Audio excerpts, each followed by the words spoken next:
ಭುಜಂಗಾಸನ ಇನ್ನೊಂದು ಸ್ವಲ್ಪ ಕೂಡ ತೆಗೆದಿದ್ದೇವೆ.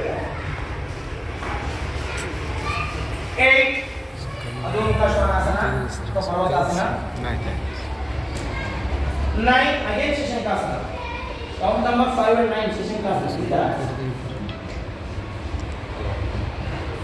10 ನೀವು 2-3 ಬಾರಿ ಮಾಡಿದ್ರೆ ಎಡಗಾಲು ಬಲಗಾಲು ಆಗಲೇ ಬಲಗಾಲು ಎಡಗಾಲು ಅಲ್ಟರ್ನೇಟಿವ್. 11 ಹಸ್ತಪಾದಾಸನ. 12 ಊರ್ಧ್ವಾಸನ ಮತ್ತೆ ನಮಸ್ಕಾರಾಸನ. ಈ ರೀತಿ ಓಂ ಮಿತ್ರಾಯ ನಮಃ 12 ರೌಂಡ್, ಓಂ ಕರಾಯ ನಮಃ 12 ರೌಂಡ್. ರಥಸಪ್ತಮಿ ದಿನ 144 ಬಾರಿ ಸೂರ್ಯ ನಮಸ್ಕಾರ ಮಾಡಬೇಕು. 206 ಬಾರಿ ಒಬ್ಬರು ಮಾಡಿದ್ರು ಮಹಿಳೆ.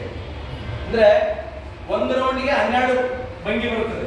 ನಮಸ್ಕಾರ ಮುದ್ರೆ, ಅರ್ಧ ಚಕ್ರಾಸನ, ಪಾದಾಸ್ತಾಸನ, ಏಕಪಾದ ಪದ್ಮಾಸನ, ದ್ವಿಪದ ಪದ್ಮಾಸನ, ಸಾಷ್ಟಾಂಗ ಭುಜಂಗಾಸನ, ಅಧೋಮುಖ ಶ್ವಾನಾಸನ ಮತ್ತೆ ಏಕಪಾದ ದ್ವಿಪದ ಪಾದಾಸ್ತಾಸನದಿಂದ ನಮಸ್ಕಾರಾಸನ. ಇಷ್ಟು ಆಸನಗಳನ್ನ ಮಾಡೋದ್ರಿಂದ ನಮಗೆ ಹೆಲ್ಪ್ ಆಗುತ್ತೆ. ಇವೆಲ್ಲವೂ ಕೂಡ ಫಾರ್ವರ್ಡ್ ಬೆಂಡಿಂಗು, ಬ್ಯಾಕ್ವರ್ಡ್ ಬೆಂಡಿಂಗು ನಮ್ಮ ಮನಸ್ಸು, ದೇಹ, ನಮ್ಮ ಭಾವನೆಗಳನ್ನ ಬದಲಾಯಿಸತಕ್ಕಂಥ ಇದೆ. ಸರ್ವಾಂಗಗಳಿಗೆ ಅಂದ್ರೆ ಮಲಗಿ ಮಾಡ್ತಕ್ಕಂಥ ಸರ್ವಾಂಗಾಸನ ಬೇರೆ ಬರುತ್ತೆ. ಕಾಲನ್ನ ನೇರವಾಗಿ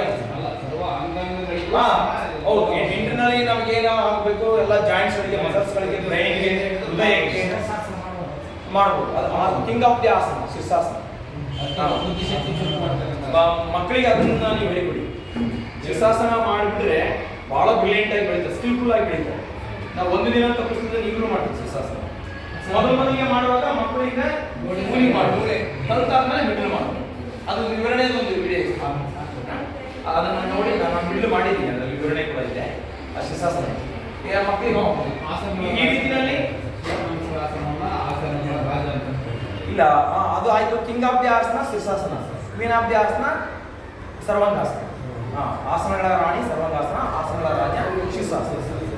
ಇಷ್ಟು ಎಲ್ಲದೂ ಒಂದು ದಿವಸಕ್ಕೆ ಹೇಳೋಕ್ಕಾಗಲ್ಲ, ಯಾಕಂದ್ರೆ ನಾವು ಹೇಳಬಾರ್ದು ಪಾಪ ನಿಮಗೆ. ಯಾಕಂದ್ರೆ ಬೆಳಗಿನಿಂದ ಅನೇಕ ವಿಚಾರಗಳಿರ್ತದೆ, ವಿಷಯಗಳಿರ್ತದೆ. ಆದ್ರೂ ಕೂಡ ಏನಪ್ಪ ನಿಮಗೆ ಆರೋಗ್ಯ ದೃಷ್ಟಿಯಿಂದ ಒಳ್ಳೆಯದಾಗಲಿ ಅಂತ ನಾನು ಹೆಚ್ಚು ಮಾಹಿತಿ ಕೊಟ್ಟಿದ್ದು. ಹಾಗಾಗಿ ನಮ್ಮ ಸಹ ಶಿಕ್ಷಣದ ವ್ಯವಸ್ಥೆಯಲ್ಲಿ ದೈಹಿಕ ಶಿಕ್ಷಣ ಮತ್ತು ಯೋಗ ಶಿಕ್ಷಣವನ್ನ ತಾವುಗಳು ತಮ್ಮ ನಿತ್ಯ ಒಂದು ಪಾಠ ಬೋಧನೆಯಲ್ಲಿ ಬಳಸ್ರಿ ಅಂತ ತಮ್ಮಲ್ಲೆಲ್ಲ ವಿನಂತಿ ಮಾಡಿಕೊಡ್ತಾ, ಇಲ್ಲಿವರೆಗೆ ಶಾಂತ ಚಿತ್ತತೆಯಿಂದ ಕುಳಿತುಕೊಂಡು, ಯಾಕಂದ್ರೆ ನಿಮ್ಮ ಸಹಕಾರ ಮುಖ್ಯ ನಾವೇನೇ ಹೇಳುವಾಗ. ಹಾಗಾಗಿ ನಮ್ಮೆಲ್ಲರ ಒಂದು ಅಂತರಾತ್ಮಗಳಿಗೆ ಶರಣಾರ್ಥಿಗಳನ್ನು ಹೇಳಿ ನಮಗೆಲ್ಲ ಒಳ್ಳೆಯದಾಗಲಿ, ಭಗವಂತ ಒಳ್ಳೆಯ ಆರೋಗ್ಯವನ್ನು ಕೊಡಲಿ, ಇವತ್ತು ಎಲ್ಲ ಇದೆ ಆರೋಗ್ಯಮಯವಾಗಿ ಇರಲಿಕ್ಕೆ ನಮಗೆ ಸಹಕಾರ ಆಗ್ತದೆ ಅಂತ ಹೇಳಿ ನಮಗೆಲ್ಲರಿಗೂ ನಮಸ್ಕಾರ ಮಾಡ್ತಾ ನನ್ನ ಒಂದು ಯೋಗ ತರಗತಿಯನ್ನು ಮತ್ತು ದೈಹಿಕ ಮುಗಿಸ್ತೇನೆ. ಜೈ ಹಿಂದ್, ಜೈ ಭಾರತ್.